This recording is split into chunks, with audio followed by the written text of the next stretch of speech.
morning, everybody. I'm Jeff Gianola.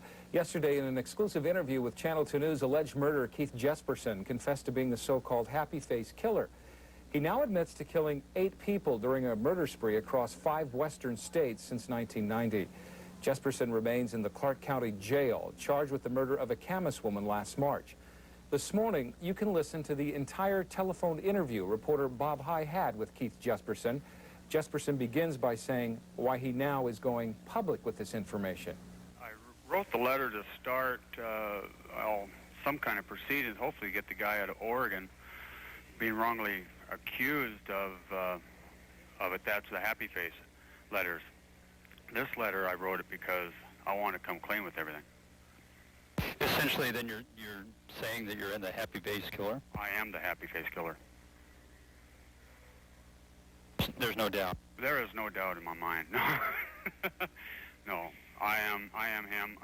That was started for some kind of show proof that there's somebody out there that's responsible for that crime, because the innocent man was sentenced.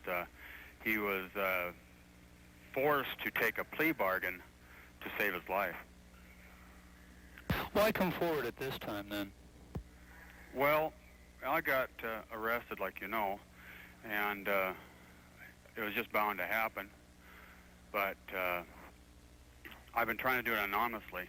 I got into this problem I'm in, and I was dealing with the Gideons and the prison ministry, and I was talking to them, and they were talking to me about coming forth with the truth.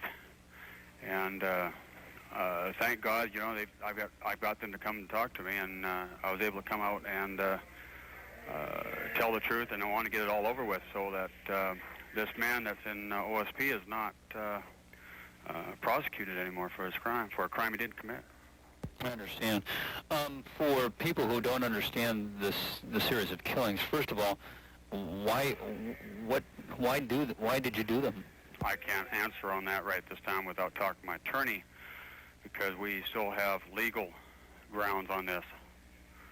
I want to just make sure that it did happen. I'm not denying that they happened. I will come with a full confession on every victim that I have taken care of. I want to make sure it's all out in the open. And again, outline the number of victims. There are 8 total victims in the following states of Washington, Oregon, California, Florida, and Wyoming. And all under the happy face killer? Yeah, they have been told. The first things I put out were writing on bathroom walls. You wouldn't believe what people write on bathroom walls. They be surprised how fast it gets to management, and then people come and see it and give a reasonable doubt. I wanted it known. I wasn't trying to brag that I was trying to get something started. And then that never did anything. They just passed that off as a prank call or whatever. And then I sat down with my conscience and started writing something. And I tried to make myself make the happy face, which I did not name. Phil Stanford from the Oregonian, actually, he's a freelance writer now, named that the happy face. All I did is sign a circle with 2 little eyes and a crescent smile. I understand. And your thoughts about what you've done? Anything that you'd like to say to people? Well, people look. You know, I'm afraid they're going to look at me and they're going to try to say, well, this guy's, you know, he's sick, he's over, and it's probably true. I am. More than probably. I do have a problem. I know I have a problem. I didn't go looking for I didn't look for it to happen. I wasn't out chasing around and trying to grab what I could out in the street. If that was the case, I've given rides to people all over the country, and no, I'm not out looking for it. I just got caught in a situation where it was whatever. I'm going to talk with my attorney later. And again, for my understanding, just so I understand, you're the happy face killer, and yeah, just tell me what you can. Well, I am the happy face killer. I'm dubbed that by Phil Stanford. I tried to make it look like somebody was really, you know, vicious and that was out there. And a lot of things said in those happy face letters were not really true in actually the crime content. But they were started to get I was trying to get someone to maybe start an investigation going back to maybe they would release this guy. He was wrongly accused after his ex-wife accused him. She has a reputation of playing wolf, and the Multnomah County Sheriff Department helped her fabricate a lie, so got her convicted for 10 years, and after she got convicted for 10 years, they used that against him for leverage so he could cop a plea bargain, so he could go to jail without having to face a trial, and he saved his life, basically. Finally, do you have a sense of remorse at all? If people, when they hear you talk about this, they might say, well, how could he have done those crimes? He sounds pretty collected about the whole thing. Well, it's kind of hard to explain, but I can't understand how I could do it myself. I've always thought I was a nice person. I've always brought myself out like that, and I've always got along with everybody. And I've come from a broken home, alcoholism and that. I'm not going to blame that.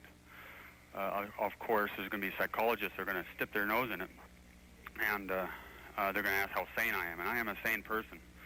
I'm saner now than I probably ever have been.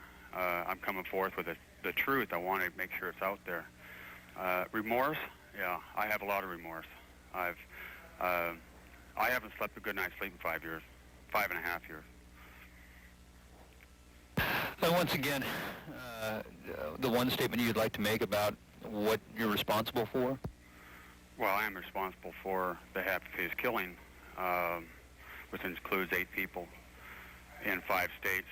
And there are a lot of victims out there, and I'm very sorry.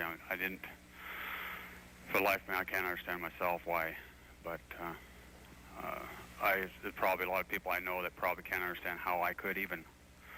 So, yeah, that's how I'd like to leave it right this moment. Okay, Keith, I appreciate that very much, and I think this will help get the word out. And I think it sounds to me that's what you want to do, well, is get the word out to people who you want to get in touch with. Well, I want, first of all, I want the guy that's doing my time out. I mean, he is wrongly accused, and I've been trying to do that for years, but nobody wants to listen to writings on the walls. They read about them all the time, but they don't want to listen to them. For my information, when did that killing take place, and what case do you remember? Well, it happened back in January, in the middle of January, about 2/3 way down, and happened in the Portland area. Portland area. That'll just help me track down the case in case the investigators don't know what I'm talking about or whatever. Yeah, well, yeah, that's right. Mid-January in the Portland area this year? Pardon? January of this year? No, that was 1990. 1990, okay. I was going to say. Okay. Keith, I appreciate it very much. And thank you very much. Okay, take care now. Thank you. Okay, bye-bye. The Clark County Prosecutor's Office confirms Jesperson is the center of an ongoing investigation and adds the list of his suspected crimes is probably longer than the 8 killings he's claiming responsibility for. We'll continue to follow this case as it develops. I'm Jeff Gianola.